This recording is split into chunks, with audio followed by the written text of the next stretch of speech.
माझ्या महानंद हरंगोळे या चॅनलमध्ये आपलं स्वागत आहे। आजच्या व्हिडिओमध्ये आपण जो दिवा लावतो देवघरामध्ये तो दीपक लावण्याचे नियम बघणार आहोत। आपण रोज दिवा लावतो परंतु आपल्याला त्याचं फळ का मिळत नाही? कारण आपण तो दिवा लावताना चुका करतो म्हणून त्याचे फळ आपल्याला प्राप्त होत नाही।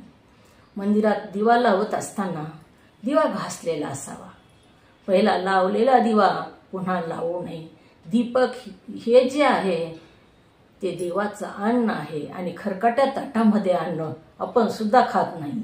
म्हणून आधी लावलेल्या दिवेमध्ये पुन्हा तो दीपक धुवून घासून घेतल्याशिवाय तो दीपक प्रज्वलित करू नये। महादेवाच्या समोर दिवा प्रज्वलित करताना फुलवाती लावाव्या, परंतु देवीच्या समोर जर दिवा लावायचा असेल तर आडव्या वाती लावाव्या। आणि दिवा लावत असताना 2 वाती लावाव्या, 1 वाती लावू नये। वातीची जोडी लावावी लागते, कारण जोडीशिवाय कोणताच विस्तार होत नाही। ब्रह्मांडाची उत्पत्ती सुद्धा करत असताना शिवाबरोबर शक्ती असली तरच ते साध्य होतं, किंवा माया आणि ईश्वर हे 2 तरी लागतात। प्रपंचामध्ये सुद्धा पती पत्नी असतील तरच वंशाचा विस्तार होतो।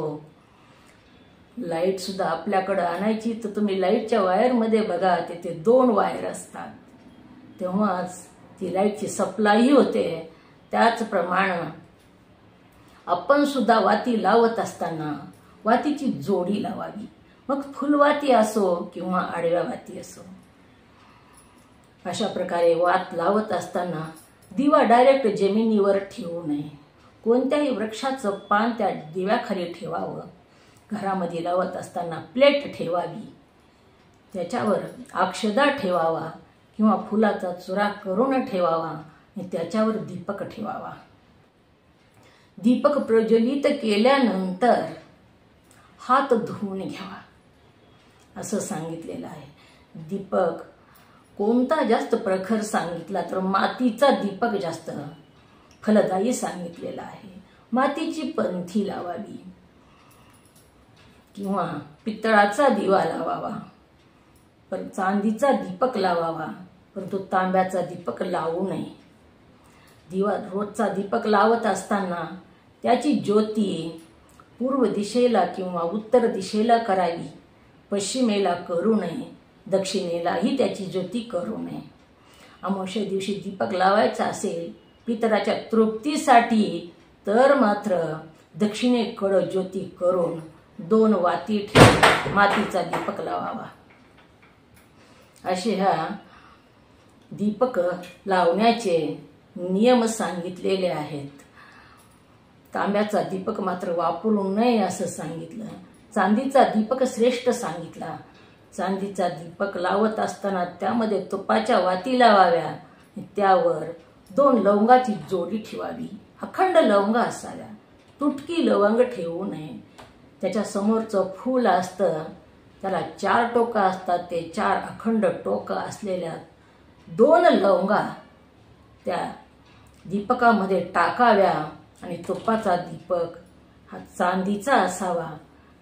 आणि असा दीपक जर नित्य लावला तर लक्ष्मी स्थिर होते असं सांगितलेलं आहे।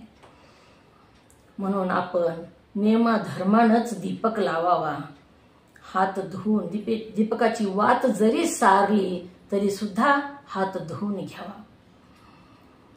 अशा विधिवत दीपक आपण रोज लावला तर लक्ष्मी स्थिर होते।